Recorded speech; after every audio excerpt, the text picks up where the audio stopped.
This is a production of South Dakota Public Broadcasting.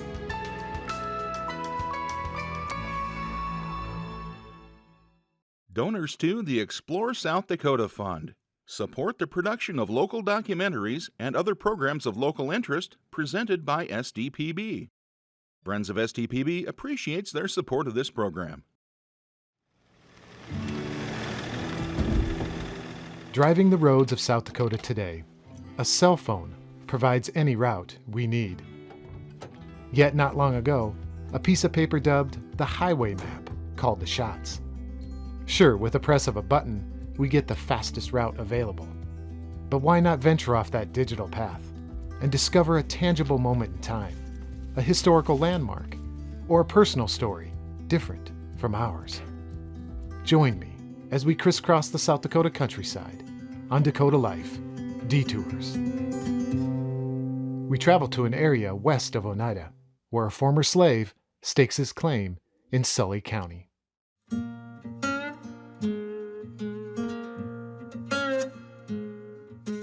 During slavery times, it was against the law. There were laws that were made for the slaves to be taught how to read and write. And sometimes they learned on the sly, but there were times if they did get caught, they would be severely punished. If someone knew how to read or write, they didn't let that knowledge be known. They can take your home, they can take your money, but they can never take your education. So learn all you can so that you can be a success.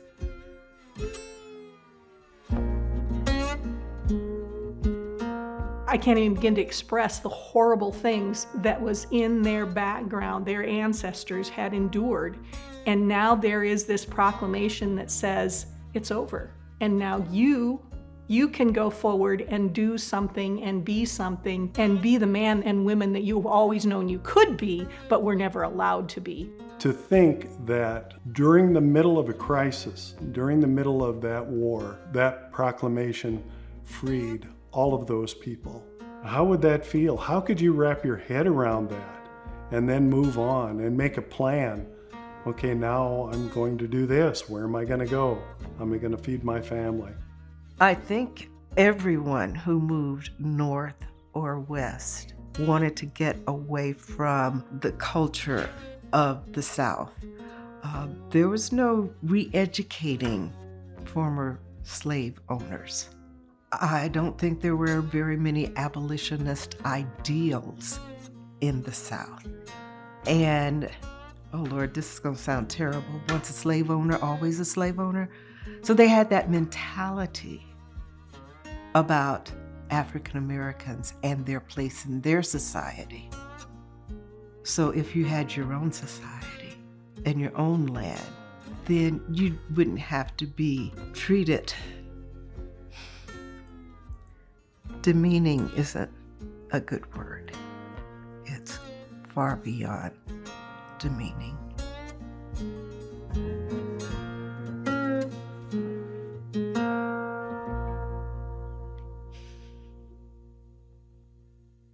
I don't know if Lincoln knew what he was doing in 1862 when he made the Homestead Act so that people could move further west and enjoy the prosperity of the land, and how it would affect the people who were newly freed. The very fact that people were considered property.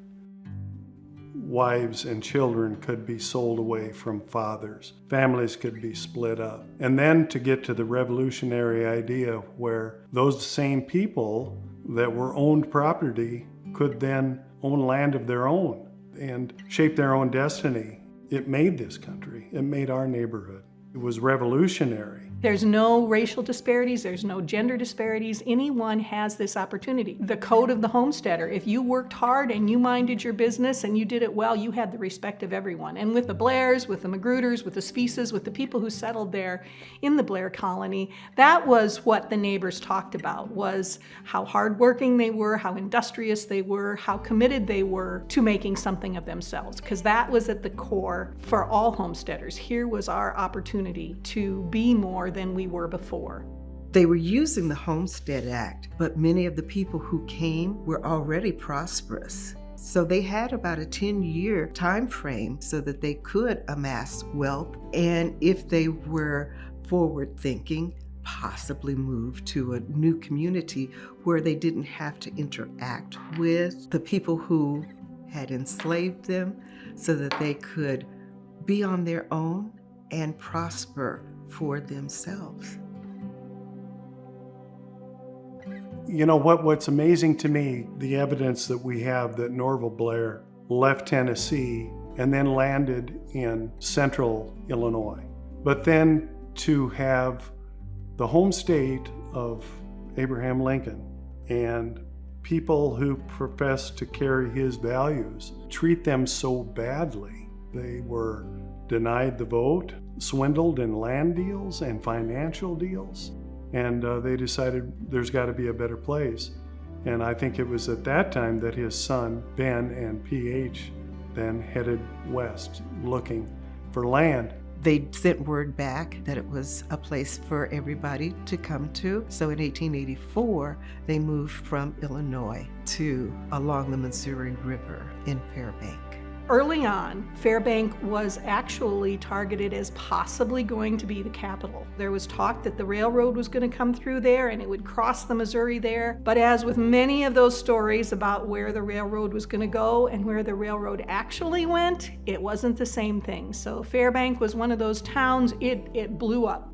Then the railroad didn't materialize and people just kind of dispersed in a million different directions. However, the beauty of it was it left the land for the Blairs to homestead, farmstead, and invite other people to come to this area. So Norval Blair had a family. His daughter Betty started marketing to more people from back in Missouri to encourage more to come and experience this same freedom, true freedom. Freedom to be their own person, freedom to have autonomy. She was willing to step out there, and not only as a black woman, but as a woman at that time, to go to work as a land agent for a land company with the specific goal of bringing qualified people out to Sully County is remarkable. The way that she got most of the people who were interested purchasing land in South Dakota, she would tell them that there were no flies in South Dakota. Whether she had her fingers crossed when she said it, but there are truly flies in Sully County. They had so many dreams. They wanted to give 1,700 acres to the Northwest Homestead movement so that African Americans could come and stay with other African Americans and to learn from each other, share with each other so that they could all be prosperous and successful. They wanted to also have a university on this during this movement, but it kind of fell short. But they still did have a community of people who were like-minded and could prosper from one another. And when you are successful, I cheer you because I'm successful because you're successful. So we can all join in and be a success for one another. The numbers I've seen is that there were 200 or more. And that was at a time when the total population of Sully County was maybe 1,700 people. So that's a good population. But how improbable was it that former slaves ended up in the very center of South Dakota, owning land on their own and becoming very successful? The fact that we had a significant portion of our population as freed slaves is just remarkable to me.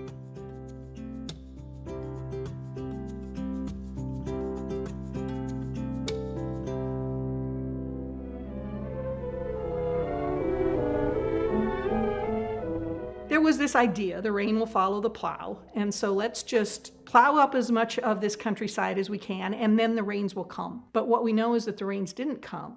As a matter of fact, what came was the Dust Bowl.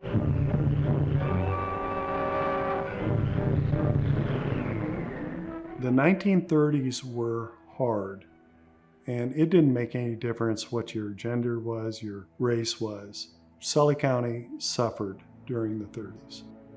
So when the Blair colony finally met its demise, there was no viable way to harvest their agriculture anymore. So they went probably further west and moved into towns.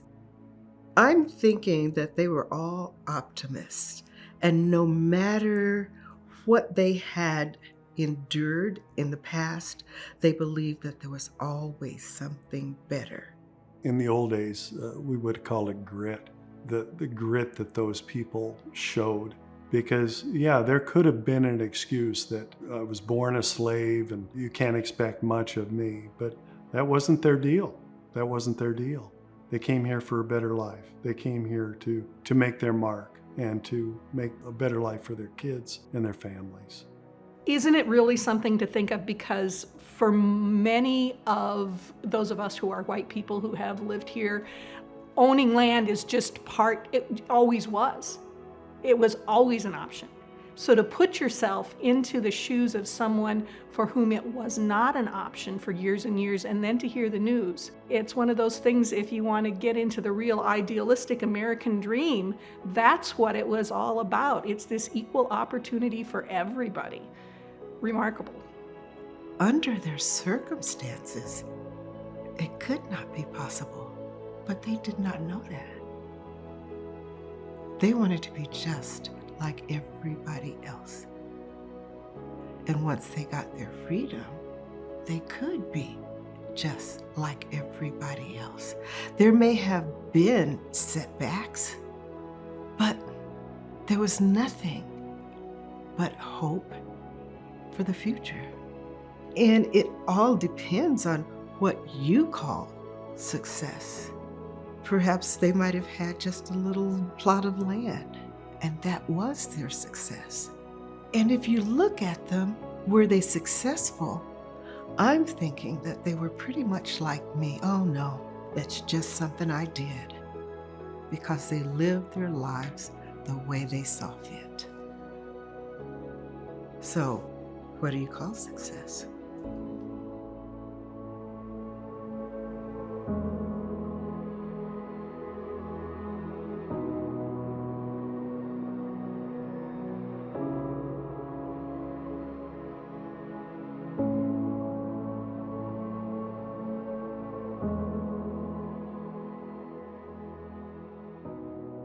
Staying on the banks of the Missouri River, we head south and find a group of cyclists reimagining the shores of Lake Oahe.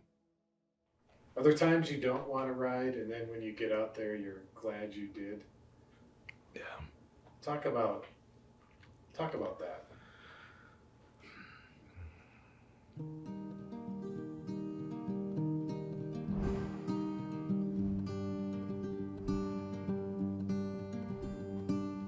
Trying to remember when I started getting really serious about riding and what it felt like to then make it a part of who I am and what I do sometimes when circumstances aren't perfect. There's definitely, obviously, with anything, there's days that you don't wanna. And when you get out there in it, it's so easy to just find yourself smiling. You don't need to be inspired to do it all the time, but you have to be dedicated to doing it all the time. Now that I have kids, to show my kids that you don't have to be like, oh, I'm an adult now, I don't do these things. That's why I think cycling's so important too, is just, it keeps you going and it gives you a reason to keep moving. I've never regretted going on a ride. It always feels good once you're done doing it. Sometimes it's the difference in a day as well. Had I slept in, had I skipped that, I may have been lethargic the rest of the day and not that inspired, but if I go out and ride, I'm gonna have a good day. Our club kind of started on a whim, really. Just some friends who had been riding together, and one of them, Dusty Odakovan, said, we ought to call ourselves a club and like make some sweet jerseys. We're like, yeah, that sounds cool. But as it happened, we kind of got interested in doing more about riding in town and thought there should be an active club in town to support riding in any form that you may want to ride a bike. You know, in a lot of communities, you'll have mountain bike clubs. You'll have road bike clubs, right, or gravel clubs. We realized that that was not going to be effective to get anything done. We needed everybody at the table, and using that combined effort, we could get more done. You know, through the network of small town, got the word out and organized those people, and then that was the creation of the Oahe Wheelmen. Uriah's involvement in the club has been really inspirational. He is enthusiastic and energetic, and he keeps coming up with these fun new ideas for us to do. The outdoors and recreation obviously comes to mind if you know anything about Pier 4 Pier and the Missouri River, but it's fishing and hunting.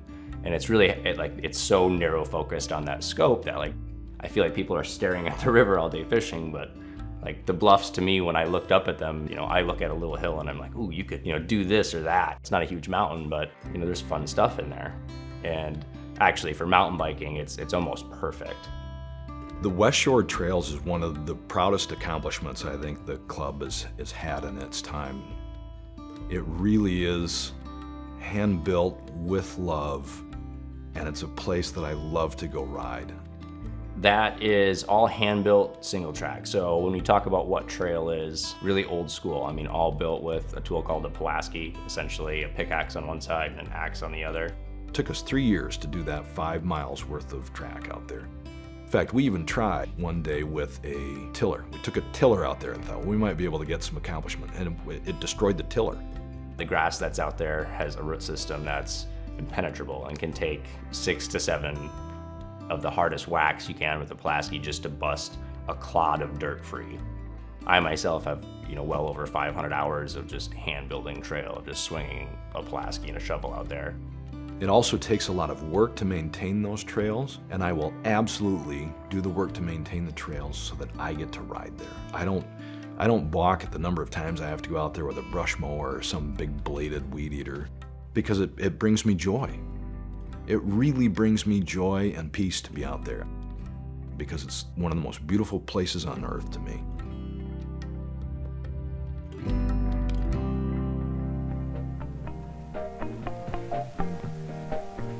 Interest in cycling is increasing every day. A bike is inexpensive transportation, good recreation, and good exercise. Even if you're a little kid, you remember, seeing bikes in the front yard. I know that's not really the calling card anymore, but previous generation might say that was how you found out where everybody was, is where the bikes were. I don't remember a time when I didn't have a bike. I've seen the pictures of me as a toddler with one of those little trikes with training wheels. I remember the banana seat with the chopper handlebars that I had next. And from there I got a Huffy Bandit, was this new model that came out, and then the Schwinn 10-speed that I got once I got to middle school, junior high age. I've always been riding a bike, and it was a way to get around, it was a way to go see your friends, it was a way to adventure when you were a kid, and that's never left me. At our core, it's the explorer in all of us. And you can go hike for sure and find out about a new place. But what you can hike in an hour, you can triple on a bike. And so if you want to find out, what's around, you get on a bike and you go figure it out. So yeah, adventure's built into the bicycle. That's just part of what it is. The best bike is the one that you have and that you will ride. And you don't need all the rest of the gadgets and the gizmos. Just jump on the bike and ride. Having an open mind to things and, just trying new experiences in life. Obviously that's adventure through and through. It's constantly a new experience and you never know what it's gonna be. And that definitely comes with riding your bike, for sure, because it's the first way when we talk about kids riding your bike, that was how you explored, that was your freedom. Some of the funnest rides are ones where you're not going fast or trying to accomplish anything. You just kind of adventure around and you see corners of the community you would have never seen before. Whatever it is that's your motivating factor, whether you want to get healthier or a new hobby, do it. Just do it. At the end of the day, it's probably the best thing that you can start doing. Don't let it hang in your garage. from here on out. Go around the block with it. Take it for ice cream. And ride it, because there's joy to be had there. For our final story, we pack up our bikes and drive 100 miles to a ranch near Cottonwood, where a family built their first home out of sod, their second out of Bad River timber, and their third arrived through a Sears Roebuck catalog.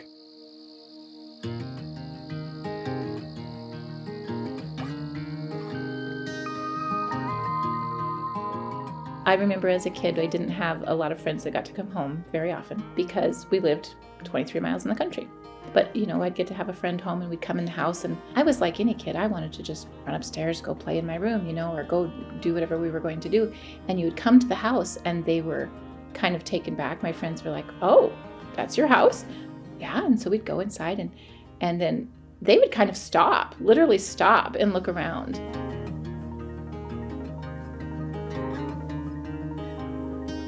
Because my friends would say something or ask something, it would kind of make me realize that this wasn't the home that everybody lived in. This wasn't just your traditional house. I just realized as I got older that I was very blessed in many ways to live in this house, and just one of those ways was the uniqueness of it.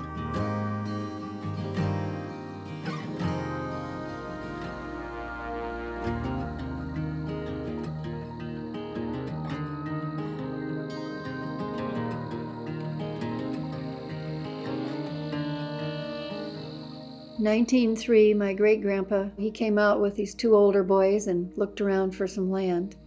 And he came to this bend in the river and wanted to homestead here. There was a squatter living here, so he had to trade a team of horses and a buggy for a signed release of the squatter's rights. And then he went home to his farm, and they came out the next spring and homesteaded.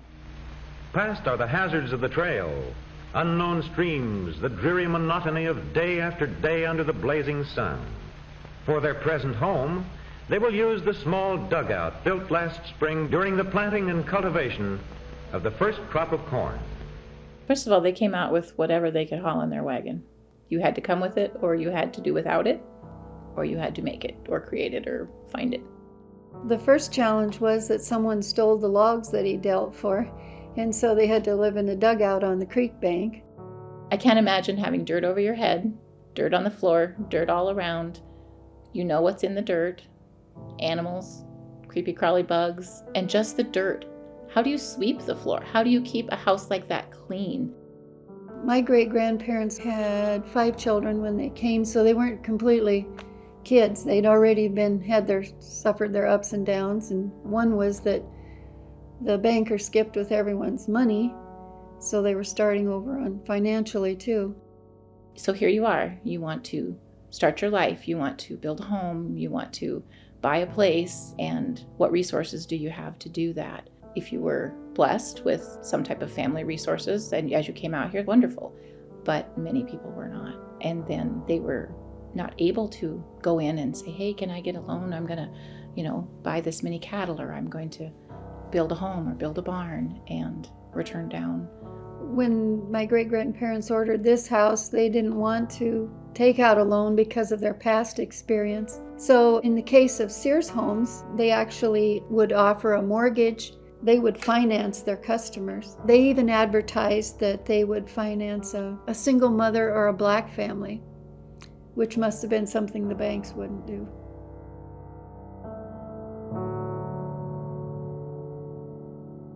Sears and Roebuck were ahead of their times. In 1908, Sears offered a catalog of homes. It was, to me, very similar to what you could do with Amazon or what we can do with online, only it was in paper form. Every single piece of this house, except the stucco and the plaster, came in 2 railroad cars. And they had it packed so efficiently that once you offloaded, you had what you needed first on the top. Everything has already been thought out, designed, cut. Every part of it was already figured out, ready for you, and ready to be put together. So I really think that Sears, in designing the Alhambra, which of course is a nod to the Spanish castle, thought that they would market them in Florida, California, whereas it was so unique that it's all over the nation, this model of home. I can't imagine going from a dugout to the log house to a house with 409 window panes and 10-foot ceilings and woodwork and chandeliers, and it's crazy. It's kind of amazing. Yeah, very unique choice for Sears to have and for my grandparents to choose. It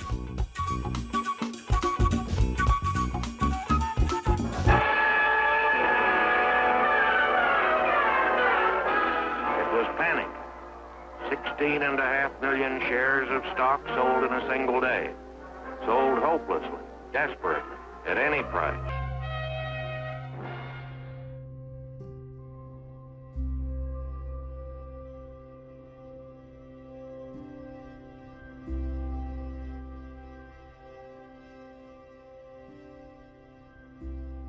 And so it was a gamble, and in the early teens and 20s when they started, it was boom time. And they did sell about 100,000 homes, and I don't know how much percentage they held mortgages on, but then during the Great Depression, that became very problematic. And they were holding all these mortgages, and finally they closed then in 1940. This type of house, this program will never happen again. Like, this is it. Whichever ones are built, whichever ones are out there, whatever state they're in, whoever's taking care of them, using them, living them, this is it. There's no more Sears homes. You're not going to go order anymore. I think that's one wonderful thing about this house is not only was it well built to begin with, so it's lasted, but that we have tried to maintain it in a way so that it will be here for future generations. It isn't just our immediate family who feels like it's home here. Sometimes when our guests are saying, oh, I would love to live here, and I say to them, well, I don't know if I'd be brave enough to live anywhere else. Because in a way, if you remove me from this, who am I? It's my grandparents. It's the history before me. It's the life I lived growing up here. It's all the everyday things and the special things, all the memories. It's just a wonderful thing to know you have home and it's still there and you can come back. You can always come back.